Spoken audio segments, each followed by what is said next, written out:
জাতীয় সরকারি কলেজে একাদশ দ্বাদশ শ্রেণীর অনলাইন ভিত্তিক ক্লাসে আমি স্বাগত জানাচ্ছি। আমি মোহাম্মদ শহীদুল ইসলাম, সহকারী অধ্যাপক, বাংলা বিভাগ, জাতীয় সরকারি কলেজ, জয়পুরহাট। প্রিয় শিক্ষার্থীরা, আজ আমি তোমাদের বাংলা দ্বিতীয় পত্রের শুদ্ধ উচ্চারণের অয়ের উচ্চারণ নিয়ে আলোচনা করব। আমি ইতোমধ্যে তোমাদের আদ্য অ, মধ্য অ নিয়ে আলোচনা করেছি। আজ আলোচনা করব অন্ত অ নিয়ে। পদের বা শব্দের শেষে যদি অ থাকে, সে অয়ের উচ্চারণ কখন ওকারন্ত হবে আর কখন হলন্ত হবে সেটা নিয়ে আলোচনা করব। কারণ আমাদের অন্ত অয়ের উচ্চারণ অকারান্ত হয় না, দুই একটা শব্দ ব্যতীত অকারান্ত হয় না, উচ্চারণ হবে ওকারান্ত, ও এর হয় ও হবে অথবা হলন্ত হবে। তো মধ্য অ যেমন আমরা ওকারান্ত করেছি, আদ্যকে আমরা ওকারান্ত করেছি। এবার আমি অন্ত অ কখন ওকারান্ত হবে সেটা নিয়ে দেখাবো। প্রিয় শিক্ষার্থীরা, মনে রাখবে যে দুই অক্ষর বিশিষ্ট বিশেষণবাচক শব্দে অন্ত অয়ের উচ্চারণ হবে ও এর মতো। খেয়াল রাখবে, দুই অক্ষর বিশিষ্ট বিশেষণবাচক শব্দ, তাহলে অন্ত উচ্চারণ হবে ও এর মতো। আমি যদি একটু উদাহরণ দিই, যে কাক কালো, কাক কালো, তাহলে কালো এটা হচ্ছে বিশেষণ পদ এবং এটা কয়টা অক্ষর আছে? দুইটা আছে, একটা কা আর একটা হচ্ছে লো। তাহলে এটা উচ্চারণ করবো আমরা হচ্ছে কি ওকারান্ত, কালো। তাহলে এটাকে যদি আমরা দুই অক্ষর দিয়ে উচ্চারণ করি তাহলে এটা হচ্ছে কিন্তু ভালো, ভালো। এটা বিশেষণ পদ, দুই অক্ষর বিশিষ্ট। আচ্ছা, এটাকে যদি আমি এক অক্ষর উচ্চারণ করি তাহলে হচ্ছে কি কাল, কাল মানে ঋতু, মানে একটা সময়, এটা বিশেষ্য পদ। এটাকে যদি আমি উচ্চারণ করি যে ভাল, ভাল মানে হচ্ছে কপাল, তখন বিশেষ্য পদ। কিন্তু যখন উচ্চারণ করছি ভালো, তখন কিন্তু ওকারান্ত হচ্ছে এবং এটা দুই অক্ষর হচ্ছে এবং এটা হচ্ছে বিশেষণ পদ, তখন ওকারান্ত হচ্ছে। একইভাবে যদি আমি বলি এটাকে উচ্চারণ করি খাটো, তাহলে বিশেষণ পদ, কিন্তু যদি উচ্চারণ করি খাট তাহলে হচ্ছে বিছানা পক্ষ, সে অর্থ হয়ে যাচ্ছে। তাহলে দুই অক্ষর বিশিষ্ট বিশেষণবাচক শব্দে অন্ত অয়ের উচ্চারণ হবে ও এর মতো। তারপরে দ্বিরুক্ত শব্দ, দ্বিরুক্ত মানে দুইবার উক্ত। একটি শব্দকে একবার প্রয়োগ করলে এক অর্থ হয়, শব্দটি যদি পরপর দুইবার ব্যবহার করি তাহলে অন্য অর্থ হয়ে যায়। এটাই তো দ্বিরুক্ত শব্দ। দ্বিরুক্ত শব্দ যদি বিশেষণ বোঝায়, দ্বিরুক্ত শব্দ যদি বিশেষণ বোঝায় তাহলে অন্ত অয়ের উচ্চারণ হবে ও এর মতো। যেমন এই একটি শব্দ আমি লিখেছি, ধরো এটা উচ্চারণ হচ্ছে কি পড়ো, এটা ক্রিয়াপদ, বই পড়ো। কিন্তু যখন আমি দুইবার ব্যবহার করছি পড়ো পড়ো, তখন এটা কিন্তু হচ্ছে দ্বিরুক্ত শব্দ এবং এটা একটা বিশেষণ বোঝাচ্ছে। যেমন গাছটি ঝড়ে কি অবস্থায় আছে? পড়ো পড়ো অবস্থায় আছে। তাহলে এটা উচ্চারণ করবো আমরা কিভাবে? পড়ো পড়ো, পর পর নয়, উচ্চারণ হচ্ছে পড়ো পড়ো। একইভাবে কলো কলো, কলো কলো। তারপর হচ্ছে ছলো ছলো, ছলো ছলো, টলো মলো, টলো মলো, টলো মলো। কল কল, ছল ছল, টল মল, এগুলো নয় কিন্তু। কল কল, ছল ছল, টল মল। এর ব্যতিক্রম আছে, যেমন এটাকে আমরা উচ্চারণ করবো কি তর তর, তর তর নয়, তর তর। আবার এটা উচ্চারণ হচ্ছে কি পর পর, পরস্পর বোঝাতে, পর পর, পর পর নয় কি পর পর। এগুলো কিন্তু পর পর নয়, পর পর। এগুলো বিশেষণবাচক শব্দ, এগুলো তো অন্ত এর উচ্চারণ হচ্ছে ও এর মতো। দ্বিরুক্ত শব্দ বিশেষণবাচক যদি হয় তাহলে অন্ত এর উচ্চারণ ওকারান্ত হয়, প্রায় ক্ষেত্রে এরকমই হয়। তারপর দেখবে আমাদের যে সংখ্যাগুলো আছে, সংখ্যাগুলোই আমরা যদি লিখি, এককে যদি আমরা কথায় লিখি তাহলে লিখি এ আর ক, এক। দুই বাদ দিয়ে যে কোনো সংখ্যার শেষে কিন্তু একটা অ আছে, তিনে দন্ত ন আছে, চারে র আছে, পাঁচে চ আছে, ছয়ে অন্তস্থ অ আছে, এরকম প্রত্যেকটার ক্ষেত্রে অ আছে। কিন্তু আমরা এই অকে ওকারান্ত উচ্চারণ করি 11 থেকে 18 পর্যন্ত এই সংখ্যাগুলোর ক্ষেত্রে। 11 থেকে 18 পর্যন্ত সংখ্যাগুলোর ক্ষেত্রে অন্ত অয়ের উচ্চারণ হবে ও এর মতো। আমরা একও বলি না, আমরা বলি এক, তিনও বলি না, আমরা বলি তিন, চারও বলি না, বলি চার। আমরা এইভাবে আটও বলি না, বলি আট, দশও বলি না, দশ। কিন্তু এটাকে কি বলি আমরা? এগারো না এগারো। এবার কিন্তু এটা উচ্চারণ করছি আমরা এগারো। যদিও আধুনিক বাংলা বানানে এগুলোতে ওকারান্তই লেখা হয় এগারো, এটা উচ্চারণ হচ্ছে কি? বারো, উচ্চারণ হচ্ছে তেরো,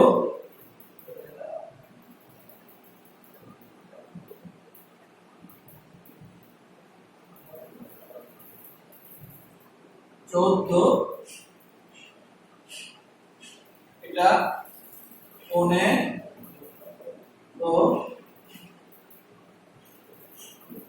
16,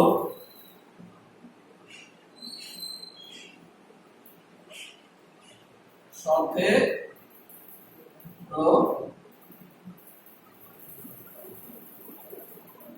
18। তাহলে 11 থেকে 18 পর্যন্ত সংখ্যাগুলোর ক্ষেত্রে অন্ত অয়ের উচ্চারণ হবে ও এর মতো।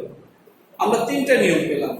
এরপর আমি তোমাদের একটি নিয়ম দেখাবো, একটি প্রত্যয়যুক্ত শব্দ দেখাবো, যে আনো প্রত্যয় দিয়ে যদি কোনো শব্দ থাকে, আনো, এটা উচ্চারণ হবে ওকারান্ত। আনো দিয়ে যদি কোনো শব্দ থাকে, যেমন আমরা যদি একটি ধাতু লিখি কর যোগ আনো, তাহলে এটা শব্দটা তৈরি হবে, এটা এই যে পড়ানো, এই শব্দটি শুদ্ধ উচ্চারণ করতে হবে পড়ানো।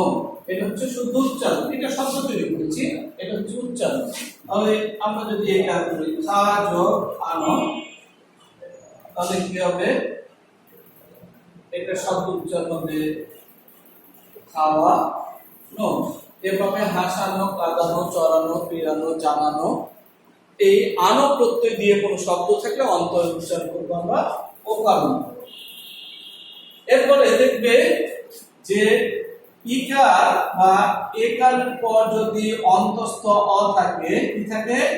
অন্তস্থ অ, মানে এইরকম যদি থাকে, তাহলে এই ক্ষেত্রে আমরা অন্ত অয়ের উচ্চারণ করবো ওকারান্ত। যেমন এই যে আমরা দেখছি, কি লিখেছি আমি? প্রিয়, ওকারান্ত, প্রিয়, এটা শুদ্ধ উচ্চারণ। কিংবা এটা উচ্চারণ হচ্ছে পেয়, পেয়। তাহলে ইকার বা একারের উপর যদি অন্তস্থ অ থাকে, অন্ত অয়ের উচ্চারণ করতে হবে ওকারান্ত। প্রিয় ছাত্রছাত্রী, এবার আমরা যে নিয়মটি দেখব, যদি শব্দের শেষে তর আর তম এই দুটা প্রত্যয় থাকে, তর আর তম, তাহলে অন্ত অয়ের উচ্চারণ করবে ও এর মতো।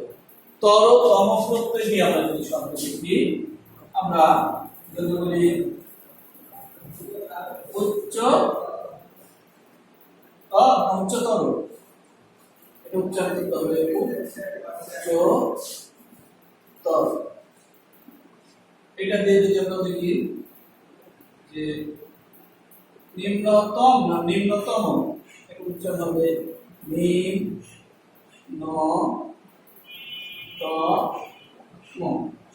এভাবে বৃহত্তর, অধিকতর, গুরুতর, অধিকতম, নিম্নতম, বৃহত্তম, তরতম থাকলে অন্তর উচ্চারণ করবে ও এর মতো। তারপর দেখবে যে পদের শেষে ত আর ইত, এই দুইটা প্রত্যয় যদি থাকে, ত আর ইত, অন্ত অয়ের উচ্চারণ করবো আমরা ও এর মতো, ওকারান্ত হয়ে যাবে। পদের শেষে যদি ত আর ইত থাকে, অন্ত অয়ের উচ্চারণ হবে ও এর মতো। যেমন আমরা যদি এটা বলি, এর কি উচ্চারণ হবে? বল তো, বল তো। আবার এইভাবে যদি লিখি, এটাই তো প্রত্যয়, এখানে উচ্চারণ হবে বলি তো, তাহলে বলি তো, বলতো। চলিত, চলত, করিত, করত, ধরিত, ধরত, দেখিত, দেখত, উঠিত, উঠত। ত ইত প্রত্যয় মানে অন্ত এর উচ্চারণ হবে ওয়ের মতো। শব্দের শেষে ও পদের শেষে ত বা ইত থাকলে অন্ত এর উচ্চারণ হবে ওয়ের মতো। বিশেষ্য পদের শেষে যদি হ থাকে আর বিশেষণ পদের শেষে যদি ঢয়ে বিন্দু র থাকে, কি বললাম? বিশেষের শেষে হ আর বিশেষণের শেষে যদি ঢয়ে বিন্দু র থাকে তাহলে অন্ত অয়ের উচ্চারণ হবে ওয়ের মতো। যেমন বিশেষের শেষে হ, যেমন আমরা এটা উদাহরণ দেই, এই যে এটা উচ্চারণ হচ্ছে কি দেহ, এটা দেখো বিশেষ্য পদ শেষে হ আছে। কিংবা বিবাহ, এখানে দেখো উচ্চারণ হচ্ছে ওকারন্ত বিবাহ। কিংবা কলহ, কলহ, অন্তর উচ্চারণ হচ্ছে ওয়ের মতো। এগুলো বিশেষ্য পদ। আর বিশেষণ পদ যদি আমি দেখাই, বিশেষণের শেষে ঢয় বিন্দু র, এটা কি উচ্চারণ করবো আমরা? গাঢ়, গাঢ়। একইভাবে এটা হচ্ছে দৃঢ়, দৃঢ়, দৃঢ়। বিশেষের শেষে হ, বিশেষণের শেষে যদি ঢয় বিন্দু র থাকে অন্ত এর উচ্চারণ হবে ওয়ের মতো। প্রিয় শিক্ষার্থীরা, আমরা অন্ত এর আর কয়েকটি নিয়ম আজকে আমরা শিখব। তার মধ্যে একটি নিয়ম দেখবে, আমাদের ক্রিয়াপদের শেষে যদি ইলো, ইব, ইব, ইতো, ইয়াছ, ইতে ছো, ইয়া ছিল, ইতে ছিল, এগুলো যদি আমাদের ক্রিয়াপদের শেষে থাকে তাহলে আমরা অন্তর উচ্চারণ করবো ও এর। ইলো, ইবো, ইতো, ইয়াছো, ইতেছো, ইয়া ছিল, ইতে ছিল, এগুলো ক্রিয়াপদের শেষে থাকলে অন্ত এর উচ্চারণ করতে হবে ও এর মতো। যেমন আমরা এই শব্দকে যদি লিখি, পর যোগ ইলো, এটা উচ্চারণ করবো আমরা কি? পরিল, পরিল। একইভাবে পরিল, ধরিল, মারিল, ইব, পর যোগ ইব, তাহলে কি উচ্চারণ করবো আমরা? পরিব, পরিব। ইতো দিয়ে যদি আমরা করি যে পরিত, পরিত। আমরা ইয়াছ যদি করি তাহলে কি হবে? পরিআছ, শুদ্ধ উচ্চারণ হবে পরিআছ। এভাবে পরিতেছ, পরিয়াছিল, পরিতে ছিল, এভাবে আমাদের উচ্চারণগুলো করতে হবে। তাহলে ইলো, ইবো, ইতো, ইয়াছো, ইতেছো, ইয়া ছিল, ইতে ছিল, এইগুলো ক্রিয়াপদের শেষে থাকে অন্ত উচ্চারণ হবে ও এর মতো। শব্দের শেষে যদি যুক্ত ব্যঞ্জন থাকে অন্তর উচ্চারণ করবে ওকারান্ত। শব্দের শেষে যুক্ত ব্যঞ্জন কেমন? এই যে আমরা একটি শব্দ লিখছি, এখানে যুক্ত ব্যঞ্জন আছে, দেখো কয়েত, এখানে উচ্চারণ হচ্ছে কিন্তু ওকারান্ত। এটা কি উচ্চারণ করবো আমরা? রক্ত, রক্ত, রক্ত না কিন্তু রক্ত। একইভাবে এখানে হচ্ছে কি? ভক্ত, ভক্ত। আমরা এটা যদি লিখি বিশ্ব, বিশ্ব, বিশ্ব, এখানে যদি আমরা লিখি তাহলে হবে সভ্য, সভ্য। আমরা এটা যদি লিখি হবে গদ্য, গদ্য। পদের শেষে যুক্ত ব্যঞ্জন থাকলে অন্ত এর উচ্চারণ করতে হবে ও এর মতো, অন্ত ওকারান্ত হয়ে যাবে। অন্ত এর আরেকটি নিয়ম আছে প্রিয় শিক্ষার্থীরা, আমরা এখানে খেয়াল করবো অন্ত এর পূর্বে, অন্ত এর পূর্বে যদি ঐকার থাকে, দেখো ঐকার দেওয়া আছে, অন্ত ল তার আগে ঐকার, এখানে অন্ত এর উচ্চারণ হবে ও এর মতো। তাই উচ্চারণ হচ্ছে কি? তৈল, তৈল নয় কিন্তু তৈল, শৈল, স্ত্রৈন, এভাবে অন্ত অয়ের পূর্বে যদি ঔকার থাকে, ঔকার অন্তর উচ্চারণ হবে ও এর মতো, এটা কি উচ্চারণ হবে? লৌহ, লৌহ। একইভাবে গৌণ, মৌন, কিন্তু এখানে ব্যতিক্রম আছে, সেটা হচ্ছে পৌষ, দৌড়। এই গৌণ, মৌন কিংবা লৌহ দেখে কিন্তু দৌড়, পৌষ করা যাবে না, অনুহিত হলন্ত উচ্চারণ করতে হবে। দৌড়, পৌষ, এ দুটো ব্যতিক্রম। অন্ত অয়ের পূর্বে যদি অনুস্বার থাকে, দেখো অনুস্বার, এবং অন্ত কি স, তার আগে আছে কি অনুস্বার, দেখো অন্ত উচ্চারণ হচ্ছে ও এর মতো, হংস। এভাবে বংশ, কংস, ধ্বংস। অন্ত অয়ের পূর্বে যদি বিসর্গ থাকে, অন্ত উচ্চারণ হবে ও এর মতো, কি উচ্চারণ করছি আমরা? দুঃখ, দুঃখ, ওকারত্ব হয়েছে। অন্ত অয়ের পূর্বে যদি রিকার থাকে, অন্ত উচ্চারণ হবে ও এর মতো, তাহলে কি উচ্চারণ করবো? তৃণ, তৃণ। এখানে আমরা উচ্চারণ করবো কি? প্রকৃত, প্রকৃত। তবে এখানে ব্যতিক্রম আছে, যেমন হচ্ছে মসৃণ, মসৃণ ও নয়, মসৃণ। এগুলো হচ্ছে আমাদের অন্ত অয়ের উচ্চারণ।